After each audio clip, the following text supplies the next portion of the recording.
Not everyone's cut out for a real career in tech, Caleb said, raising his wine glass like he owned the truth. The room erupted in laughter. I didn't even blink. I'm Sienna, Caleb's younger sister, the one he's always underestimated. While everyone toasted his brilliant startup exit, I folded my napkin and smiled because the truth was sitting quietly beside the scalloped potatoes. Just 3 days earlier, I'd signed off on acquiring his company, rescuing it from financial collapse. He had no clue. From him, I was still just the marketing girl in corporate tech, disposable, decorative. But I've spent the last 9 years climbing without noise, until I became director of strategic acquisitions at Cineverse. And now I sat across from the man bragging about his success, unaware I held the paperwork that saved him. Tonight, I wasn't just his sister. I was the storm he never saw coming. I used to think Caleb hung the stars. When we were kids, he could fix anything. Busted Game Boys, remote controls, the family's aging desktop that only obeyed him. He was 4 years older, already speaking in code while I was still coloring in mine. He wasn't just my big brother, he was a legend in our household. Growing up in rural Oregon, we didn't have much. Our parents, mom a public school teacher, dad a postal worker, scrimped and saved, but they lit up every time Caleb did something brilliant. Built a robot at 12. They called the local paper, won a state programming contest. They threw a party. When I won my 5th grade art show, Mom clapped politely, then immediately turned to ask Caleb how his Python project was going. I never blamed them. How could I? Caleb was gifted. Even I admired him, especially in those early years. He let me sit beside him while he coded, explaining strings and loops like he was teaching a foreign language. I didn't always understand, but I listened because it made him feel important and because I wanted to matter to him. He'd ruffle my hair and say, "Stick to drawing, Sienna. You're good at the soft stuff." And I would smile even when it stung. When I got older, I started noticing the quiet ways I bent around him, choosing extracurriculars that wouldn't compete, downplaying achievements so he wouldn't roll his eyes. At 13, I skipped an honors leadership program because it conflicted with Caleb's robotics tournament, and my parents needed someone to help at home. No one asked me to, I just did. That's how it was. Caleb got into MIT, I got into Northwestern for business. When I told him, he texted, "Business, huh? Guess not everyone's cut out for code." I laughed it off like I always did. At Northwestern, I found my rhythm: marketing, consumer psychology, strategy. I wasn't hacking servers, but I could read markets like maps. I joined a startup incubator and interned at a tech firm that focused on behavioral data. Caleb didn't ask about any of it. But when he launched his startup, Next Layer, my whole family got involved. Dad cashed out a small retirement account to support innovation. Mom wore the company's t-shirt to church. Caleb sent out quarterly updates full of buzzwords and optimism. I read every one silently, noticing when his language started sounding more hopeful than factual. Still, I cheered from the sidelines. When I landed my first job at Cineverse, just an entry-level marketing analyst, Caleb sent a single-word reply: corporate, no exclamation, no congrats. And yet I kept rooting for him, sent clients his way when I could, recommended his product during strategy calls, never mentioning our relation. I thought that's what family did. Even when the distance widened, I told myself the bond was still there, just hidden under growing pains and pride. One summer during college, I came home to find Caleb camped out in the garage, soldering wires and sketching UI designs like a man possessed. I brought him lemonade and offered to proofread his pitch deck. He barely looked up. "Thanks, but this stuff's a bit over your head." I swallowed my pride and quietly rewrote half his slides that night. He never noticed, but our mother did. "You're such a good helper," she said. Helper, not partner, not equal, just supportive. That word followed me like a shadow. After graduation, when I landed a fast-track promotion, I emailed the family. Caleb replied 2 weeks later with a meme. Marketing, where people who hate math go to die. I stared at it for a long time, then archived the message without replying. I think part of me still wanted his approval, not because I needed it professionally. I knew I was good, but because I missed the brother who used to let me sit beside him and ask endless questions. I missed being seen. Looking back now, I realize I wasn't just chasing career success, I was chasing the hope that one day Caleb would look at me not as his little sister in the soft side of tech, but as someone who belonged, someone who mattered. The signs were never loud, they were quiet, polite, coated in charm and couched in just teasing, but I felt them like hairline fractures, splintering my confidence year by year. At family dinners, Caleb would dominate conversations with industry jargon and acronyms few could follow. Edge AI, distributed inference, zero trust architecture. When someone looked confused, he'd smile and say, "Don't worry, Sienna, I'll dumb it down later." Everyone would chuckle. I never did. When I got promoted to product strategy lead at Cineverse, I shared the news in the family group chat. Caleb responded with a gif of someone throwing confetti into the void, followed by, "Congrats! Now you're officially the boss of slide decks." I stared at the screen, thumb hovering over the reply button, before closing the chat altogether. At Thanksgiving, I tried talking about a partnership I helped secure with a major cloud platform. Caleb cut in before I finished my sentence. "Oh, is that the campaign with the dancing penguins? Classic marketing fluff." My uncle laughed. My dad shook his head and said, "He's just joking, honey." But the smile on Caleb's face wasn't a joke. It was satisfaction.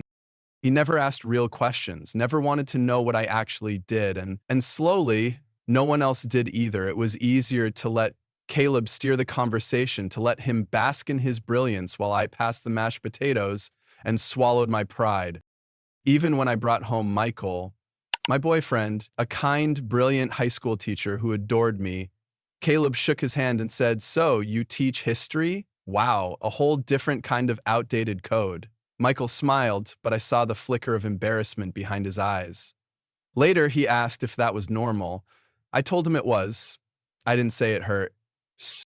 The worst part wasn't Caleb's words. It was the way the room always shifted around him, how everyone else adjusted to his orbit, my parents included. When Cineverse announced a company-wide award for cross-departmental innovation, and I was named one of 5 recipients, Mom said, "That's great, sweetie. Have you told Caleb? He'll be so proud." Proud? He barely believed my job was real.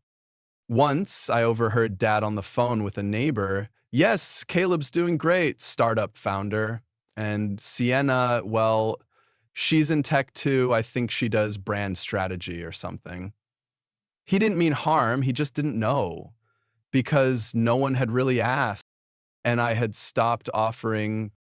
I smiled through it all, toasted Caleb's seed funding, his tech blog features, his LinkedIn milestones. I clapped when he spoke at conferences, even streamed his panel once from my cubicle. But in quiet moments, I wondered, if I disappeared from the industry tomorrow, would anyone in my family notice? Or would they just assume I'd finally accepted my limits? At work, it was different. My ideas were respected, my strategies got results. But even there, I sometimes hesitated to speak too loudly in meetings, the echo of Caleb's voice still shaping how I saw myself. When our CTO once complimented me, "You've got a knack for bridging tech and market thinking," I instinctively deflected. "Just lucky, I guess," I replied. Later that day, my manager pulled me aside. "Don't apologize for being sharp, Sienna. Own it." But how could I? I had spent my entire life shrinking, making room for someone else's genius. I remember one team offsite where a new colleague asked about my background. I mentioned Northwestern, marketing, and growing up with a brother in tech. "Oh," she said, "was that intimidating?" I smiled, said something diplomatic. I didn't say it had shaped every corner of how I moved through the world. It wasn't just Caleb who underestimated me. I had learned to underestimate myself. Quietly, thoroughly, that was the real cost. Far beyond bruised feelings, it was the slow erosion of certainty, of joy, of the belief that I could take up space without needing to justify it, until something snapped. It was supposed to be a routine Monday back-to-back meetings, lukewarm coffee, and a stack of acquisition briefs to review. I skimmed through the first two without much interest. Then the third folder landed on my desk. Target, Next Layer Technologies, founder Caleb Whitmore, my brother. My breath caught mid-sip. I froze, blinking at the words as if they might rearrange themselves into something else, anything else. But they didn't. The shock hit first, an electric jolt through my chest, then came disbelief, followed by a wave of something colder. Betrayal. For years, Caleb had strutted through family gatherings like Silicon Valley royalty, all confidence and cryptic acronyms. He had painted his startup as revolutionary, a disruptor. But here it was, quietly flagged as a potential acquisition because it was, in no uncertain terms, drowning. Revenue was stagnant, their burn rate was unsustainable, customer retention had dropped by half in under a year, and despite having a truly impressive machine learning engine, the rest of the company was hollow. Bad leadership, worse marketing, no strategy. It wasn't just failing, it was gasping for air. I stared at the folder for a long time. My first instinct was to hand it off. Conflict of interest, family, too close, too complicated. But something in me refused. I had spent years swallowing my voice, minimizing my success so Caleb could shine unchallenged. I needed to see this through, not for revenge, but for truth. At the next strategy meeting, I sat across from Monica, our chief strategy officer. Direct, mailer direct. Amount of the flagged targets, next layer, is my brother's company, I said plainly. Monica blinked. Your brother? I nodded. Same Caleb you've probably seen flexing on LinkedIn. He has no idea I work in acquisitions. As you won off this one, I'll recuse myself from direct negotiations, but I want to stay involved in advisory capacity. I know the tech, and I know him. She studied me a moment, then nodded. Fine. We'll document it. Keep everything above board. And so we did. What followed was both clinical and surreal. Our team dissected Caleb's company line by line. Product, people, pipeline. Parker, my lead analyst, said what I already knew. Tech solid, but business-wise, it's a house of cards. I gave no reaction, just jotted notes and nodded along. Privately, I reviewed everything. The codebase was innovative, Caleb's engineering team talented, but management was a mess. No financial discipline, no customer insight. Marketing was nearly non-existent. I traced a roadmap of his failure, and I couldn't look away. The irony wasn't lost on me. Caleb had spent years mocking my corporate safety net, my so-called soft skills. Now it was exactly those skills, market analysis, people strategy, operational insight, that he desperately lacked. Meanwhile, he had no idea. He kept posting cryptic updates online. Big moves coming. Next layer 2 is on the horizon. Vision plus code equals revolution. In meetings, we laughed, not unkindly, just knowingly. We'd seen this pattern before. Brilliant founder, no business plan, team bailing, investors anxious. I pushed for the acquisition, not for Caleb, but for his engineers. They deserved security. His tech deserved better infrastructure. And I knew that under the right leadership, Next Layer's product could thrive. 3 weeks before Easter, we made the offer. Caleb accepted. He called it a strategic transition, told our parents it was a merger, said his vision was just evolving. He had no idea I'd been in the room from day one. The deal closed a week later. Terms were generous, more generous than they should have been, but we were buying potential. Caleb was granted a 1-year advisory role, not executive, not founder in residence, just advisor. He would report 2 layers below me. The Monday after signing, I sat in my office, staring out the window, hands folded tight. I had no idea how Easter dinner would go, whether he'd stand up and spin his usual mythology, whether I'd sit there, silent, complicit. That's when Grandma called. I heard a whisper, she said, her voice low but knowing, that your company just acquired something important. I didn't confirm, I didn't need to. Chuckled. Truth has a way of surfacing, sweetheart. You don't need to push it, just be ready. That week, I barely slept. Every message from legal felt like a wire tightening around my ribs. Every Slack ping from Monica made me flinch. Part of me feared we were moving too fast. Another part feared we weren't moving fast enough. And then there was the guilt.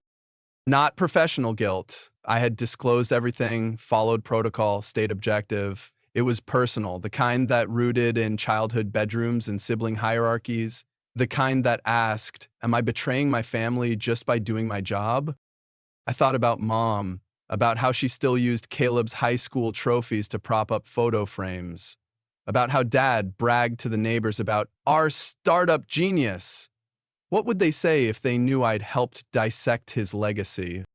But the more I dug into NextLayer's culture, the less conflicted I felt. One internal survey showed employee satisfaction had dropped below 40%. Another revealed that Caleb hadn't held a one-on-one with his engineering team leads in over 6 months. He'd spent more time pitching to podcasts than managing his staff. It wasn't sabotage to let the truth surface, it was stewardship. On the night the deal closed, I sat alone in my apartment with a glass of wine and the acquisition binder. No celebration, just quiet. The next morning, Caleb emailed a blast to his network. Excited to begin the next chapter, we've joined forces with one of the most visionary firms in tech. Great things ahead. No mention of Cineverse, no mention of me. Of course not. Easter Sunday arrived with deceptive calm. Sunlight filtered through the curtains of my childhood home, casting warm dapples across the dining table, set with our mother's finest china and Grandma Eleanor's signature lemon pie waiting patiently in the kitchen. The usual chaos of pre-meal preparation pulsed through the house. Children yelling, relatives laughing, wine being poured. Underneath it all, my nerves were tight as wires. Caleb had arrived first, of course, and already held court in the living room. From the kitchen, I could hear him launching into an enthusiastic account of his company's acquisition. His voice filled the room like a one-man TED Talk. Our mom smiled politely. Our dad nodded, visibly impressed. I stepped into the room, Michael by my side, and flashed a rehearsed smile. Grandma Eleanor caught my eye, lifted her brow, and nodded slightly. She knew. Sienna, Caleb greeted, like he hadn't been dodging my calls for weeks. Finally made it. I took the seat across from him. Plates were still empty, but my stomach felt like a fist. Dinner began with the usual clinking of glasses, toasts to health, spring, and success.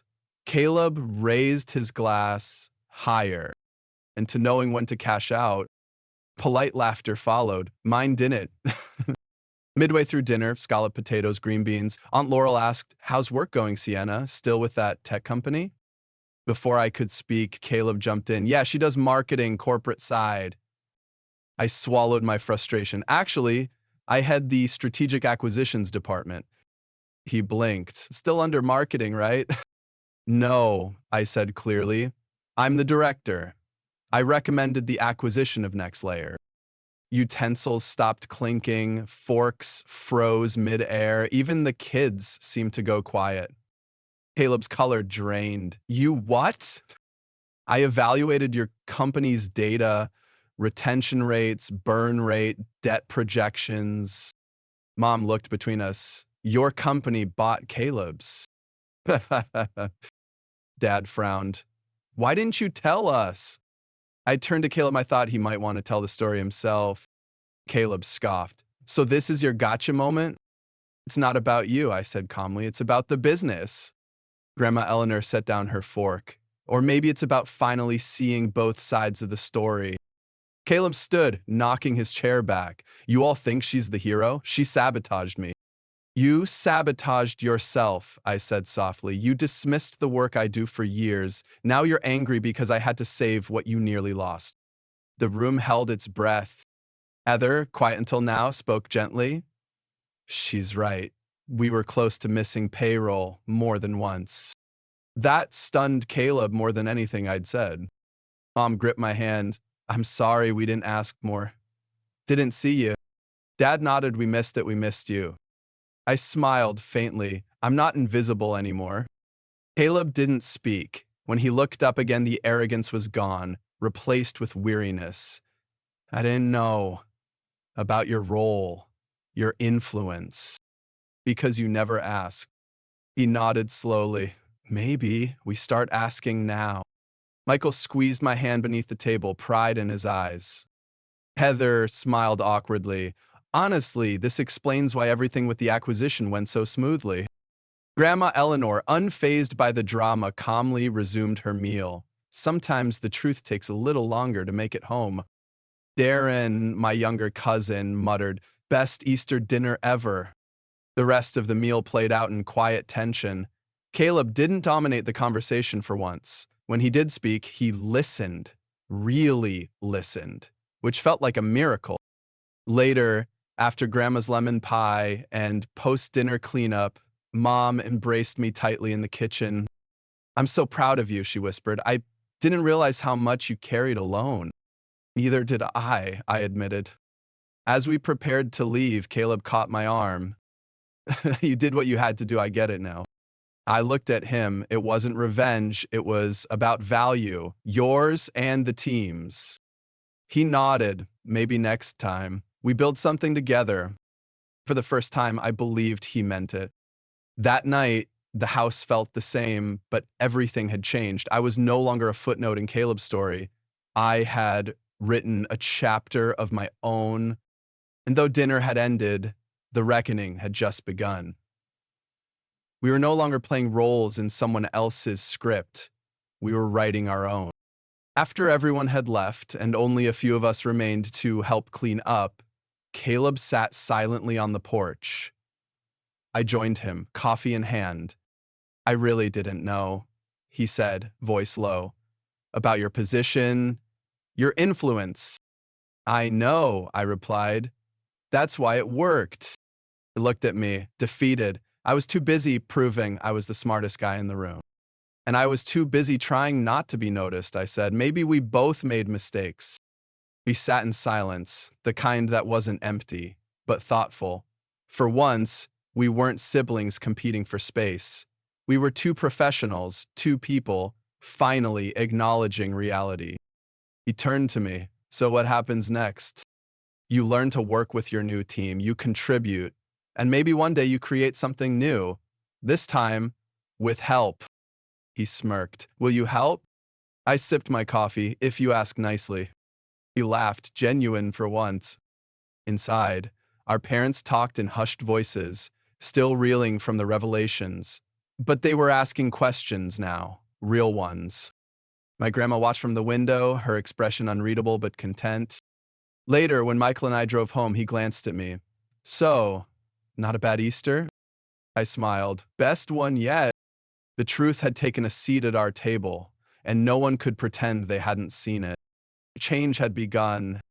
3 months had passed since the Easter dinner that shifted the dynamics of our entire family. On the surface, life had returned to normal.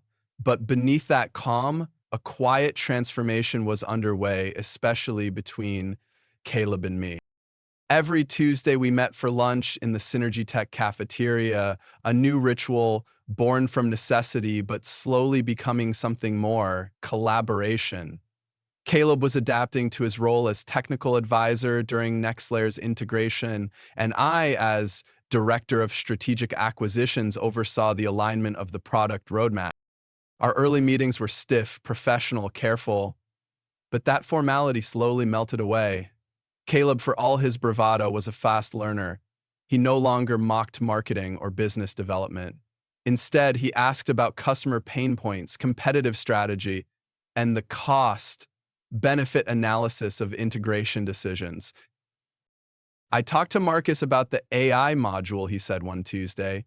Your data team's insights on usage bottlenecks were spot on. I've already pushed an optimization that should boost performance by 30%. I nodded. That'll be a game changer for enterprise clients. He looked surprised, almost flattered. You really understand this stuff. I always did, I said. You just never noticed. He winced. I deserved that. Outside work, our relationship was shifting too. Our parents had visited Synergy Tech for a family day, stunned to realize their children were now key players in the same company. Mom brought lemon pie for the entire department. Dad tried to follow a product demo and ended up asking about server racks. But they were proud. One evening, Grandma Eleanor hosted a small dinner. Just me, Caleb, Michael, and her. Between sips of wine and bites of roast chicken, she raised a toast to disruptive ideas and even more disruptive honesty. We laughed, but the message landed. Later that night, Caleb pulled me aside in the kitchen. Do you think we'll ever work together on something new? I tilted my head. Depends. You willing to share credit this time? He chuckled. Willing and learning. It was a tentative truth, but it held. Professionally, Caleb thrived under structure he once claimed to hate. Freed from the pressure of being a founder, he flourished as an innovator, and I found unexpected joy in mentoring someone who once dismissed me. My team respected him, especially after he openly acknowledged his learning curve in a team meeting. Vulnerability had become his new strength. Our collaboration bore fruit. The Next Layer module's launch was ahead of schedule and under budget. Executive leadership was thrilled, clients raved. Internal surveys praised the synergy between tech and business units. At the Q3 town hall, the CEO singled out our division. This acquisition, she said, is a model of successful integration thanks to leadership across both legacy teams. Special thanks to Sienna and Caleb. The applause was thunderous. Caleb caught my eye and mouthed, "Teamwork." I gave a nod, letting a small smile escape. After the event, we sat outside under the glass atrium, watching the city lights blink below. We made it work, he said. We did. But this can't be it, right? You've got more moves. I can tell. I smirked. Always. He leaned back. Then what's next? Not just for the company, for us? Thought for a moment, maybe a new venture, together, equal partners. He held out his hand. Deal? And this time, I took it. We weren't just rewriting the sibling narrative, we were building something entirely new. Thought I was the real acquisition. Over the next few weeks, we began drafting a proposal for a new internal incubator project, an innovation lab within Synergy Tech. Caleb focused on the architectural framework and initial prototypes, while I laid out the business case, potential market gaps, and projected ROI. It wasn't official yet, but word spread quickly. Colleagues from both our departments started approaching us with ideas, curious about joining the new initiative. It felt surreal at times. After years of avoidance and resentment, we had found a shared rhythm. There were still occasional clashes, of course. Caleb once pushed a new feature into the staging environment without documentation, and I had to intervene before chaos erupted. But now, these were the exceptions, not the rule. On Friday, as we finalized a pitch deck for the executive board, Caleb looked up and said, "You know what Grandma said that day about honesty being the true disruption? I think she was right. The moment we stopped pretending about our careers, about how we saw each other, everything got better." I think so too, I said, and it's funny, we're finally using our real strengths the way they were meant to be used, together. Michael joined us later that evening for dinner at a Thai place near the office. Caleb, usually guarded in front of outsiders, opened up to Michael about the difficulties of letting go of ego, of accepting guidance from someone he once saw as secondary. Michael nodded, saying, "The best teachers are the ones we didn't know we needed." At home that night, I received an email from our CTO. "The board is greenlighting your innovation lab. Formal announcement next week. Proud of you both." I forwarded it to Caleb with one word: ready. His reply came a second later: "Let's build." For the first time in our lives, we weren't fighting for recognition, we were creating something together, and that made all the difference. 3 months after the launch of our innovation lab, the Synergy Tech Campus buzzed with a different kind of energy. What had started as an experimental idea between a brother and sister had become the most talked about initiative in the company. Our lab, dubbed NovaCore, attracted not only top internal talent, but also media attention and even a feature in a prominent tech publication. Each week brought new ideas, new challenges, and new milestones. Caleb had fully stepped into his role not just as a technical advisor, but as a collaborative innovator. I noticed the way engineers gravitated toward him, not because he was flashy or intimidating, but because he was curious and deeply engaged. He began mentoring a few younger developers, including Layla, a brilliant but reserved coder who had almost quit the company months before. Watching her bloom under his guidance reminded me of what genuine leadership looked like: patient, invested, and humble. Meanwhile, I was navigating the politics of budget meetings, executive expectations, and cross-departmental integration. It wasn't glamorous, but it was necessary. For every visionary idea Caleb sketched on a whiteboard, I fought tooth and nail to get it funded, staffed, and scaled. We had found our rhythm: create and convince, build and back it up. At home, life with Michael had settled into something comfortable. He was still teaching, still quietly supporting me without ego or competition. One evening, after a late-night brainstorming session at NovaCore, I came home to find our apartment filled with the smell of garlic and basil. "You didn't have to cook," I said, dropping my laptop bag. "You've been running nonstop," he replied, placing a bowl of pasta in front of me, and I figured one of us should know how to boil water. We laughed, and for the first time in weeks, I felt the weight in my chest loosen. But success has a way of testing you in new ways. At the end of the quarter, the CFO asked for a detailed review of NovaCore's projections. Some board members were skeptical about the long-term ROI, especially with Caleb's compensation package. I wasn't surprised. Internal innovation labs often walked a fine line between genius and indulgence. The night before the review, I found Caleb in our shared conference room, staring at a graph projected on the wall. "They think it's fluff," he said without turning around. "They think we're a pet project with a marketing campaign." "They don't know us," I replied, walking in. "They don't know how much this means to us, to the people on the team, but we're going to show them." He looked at me, visibly anxious. "What if we fail?" I sat down beside him. "Then we fail trying to build something real." "But I don't think we will, because we've already succeeded in one thing they never expected: learning how to trust each other." The next morning, we presented our case. It was sharp, evidence-based, and deeply human. We didn't just show cost analyses and growth models. We told stories about Leela, about the cross-functional breakthroughs, about the culture change that NovaCore had sparked. When we finished, there was silence, then applause. The board renewed our funding for another year, with expansion. In the elevator afterward, Caleb leaned against the mirrored wall. "That's the first time I've ever felt like maybe I'm not just the code guy. Maybe I'm actually building something bigger." "You are," I said. "We are." Weeks turned into months. Caleb began leading his own sub-projects. I was asked to speak at a global Women in Tech Summit about cross-disciplinary leadership. Grandma Eleanor, ever the quiet mastermind, sent me an email that simply read, "Told you so." Then, one day, I walked into the cafeteria and saw something that made me stop in my tracks. Caleb, was sitting with Dad, animatedly showing him a schematic for a new cloud architecture model.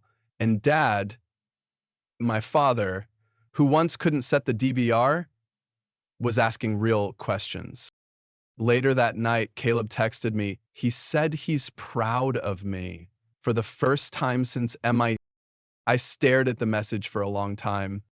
Pride had been such a currency in our family, hoarded, rationed, sometimes weaponized. But now, it felt like a bridge. The final confirmation came 6 months later. I received word that I was being promoted to VP of Corporate Strategy. Caleb, in a parallel move, was made Director of Innovation Systems.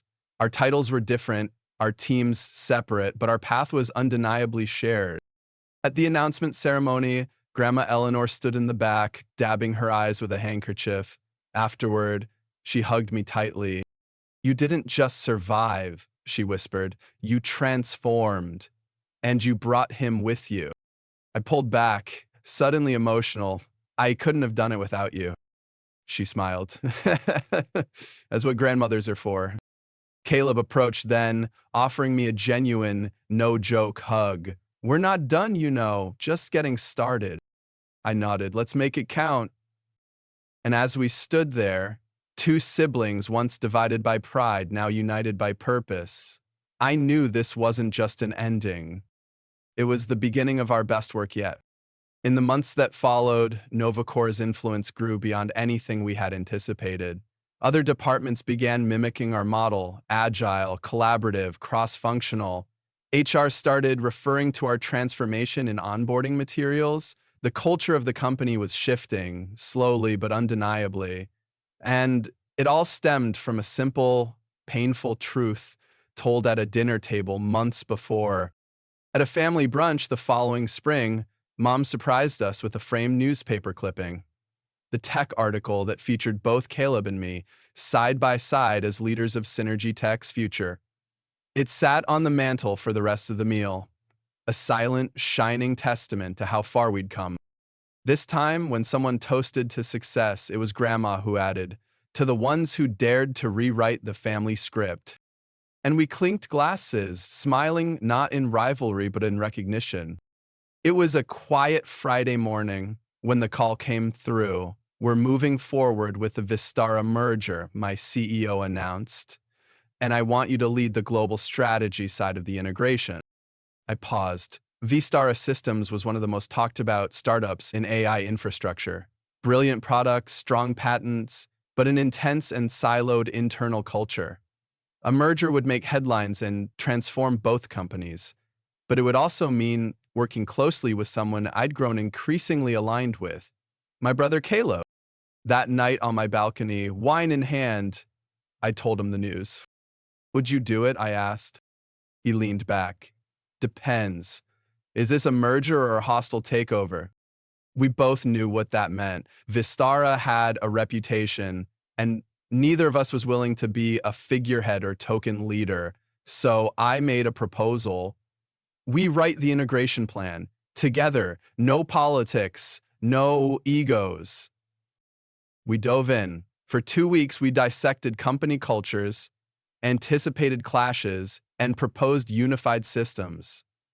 Caleb's engineering mind, paired with my business strategy, created something neither of us could have accomplished alone. When we presented the joint plan to the executive board, the CTO blinked. "You did this together." "Yes," Caleb replied, "and it works." The merger was approved. I was named EVP of Global Strategy. Caleb became Chief Innovation Architect. It felt surreal, but it didn't silence the critics. Some said I'd pushed Caleb into a role he wasn't ready for. Others said he was riding my coattails. We ignored the noise, let our work speak. 3 months in, we were ahead of schedule. Employee retention exceeded forecasts. We'd already filed 2 new patents. Then came the Global Tech Summit. Standing on that stage, I said, "This is my brother Caleb. We don't just lead in tech, we're proof that competition can evolve into collaboration." Backstage, Our parents hugged us. Grandma handed us a framed quote. Collaboration is not weakness, it's a higher form of strength. That night, on her couch with cups of tea, Caleb whispered, I always thought I had to be right. And I thought I had to be louder. I said, turns out we just needed the right room. He smiled. Think we're finally in it? I looked around. Together, yeah, I do. The following week, we hosted our first joint innovation review. Engineers from both companies gathered to pitch ideas and roadmaps. Caleb led the technical deep dive, translating complex architectures into accessible strategy for my team. I handled market impact, financial forecasts, and rollout priorities. Mid-meeting, one of Vistara's senior engineers stood up. I've worked in 4 mergers. This is the first time I've seen leadership that actually communicates across the aisle. That validation coming from within meant more than the media applause. Our family noticed the shift too. At a small Sunday dinner, Dad said, you two are like different parts of the same engine. We're proud of you both, not just for what you've built, but how you're building it. Grandma smiled knowingly. 6 months after the merger, our first co-developed product launched ahead of schedule. The results exceeded expectations. Industry publications began referring to us not as siblings in tech, but architects of post-competitive leadership. And somewhere in the quiet moments between strategy meetings, coffee runs, and late-night planning, I realized our most successful project wasn't the product. It was the partnership. 6 months into the merger, the synergy between our teams had become undeniable. Caleb and I had found a rhythm, sometimes like a debate team, sometimes like a jazz duo. Where I anticipated market shifts, he pushed the boundaries of what our products could do. We challenged each other, yes, but we also started to trust each other's instincts. And that's when the real test came.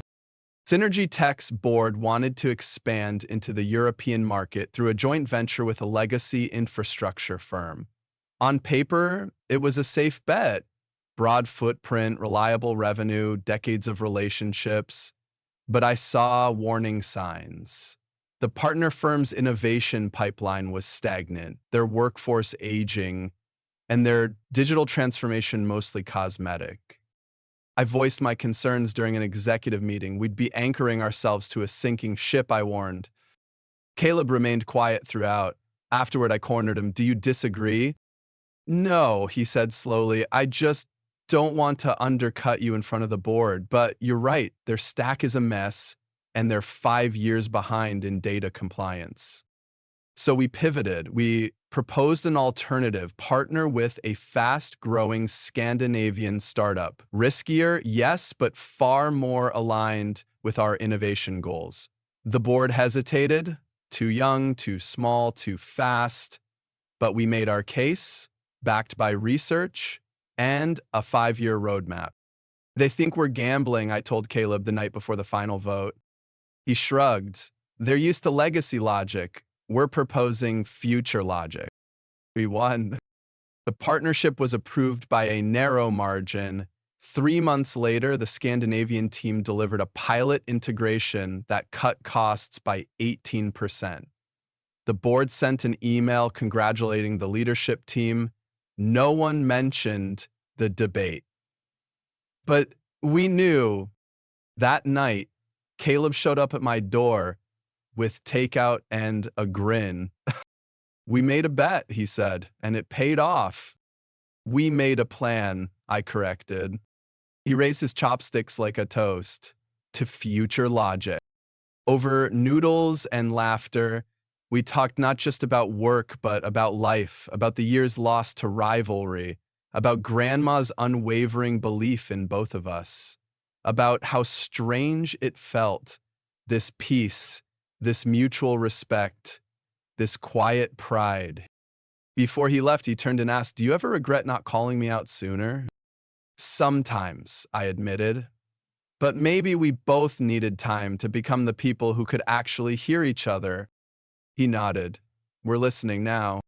The next week, our joint leadership was invited to present at an international innovation symposium in Zurich. We stood on stage side by side, speaking about cross-functional leadership, the value of mutual respect in high-stakes environments, and the power of long-term vision. During the Q&A, someone asked, "What's the most important lesson you've learned working with each other?" Caleb took the mic first. "That brilliance means little without humility," he said, "and that sometimes the person who challenges you most is the one who believes in you the deepest." I followed, "That leadership isn't about being the loudest voice in the room," I said. "It's about creating a space where the right voices can rise." The audience applauded, but more than applause, what I felt was closure. We weren't just siblings in tech anymore. We were a team, and that made all the difference.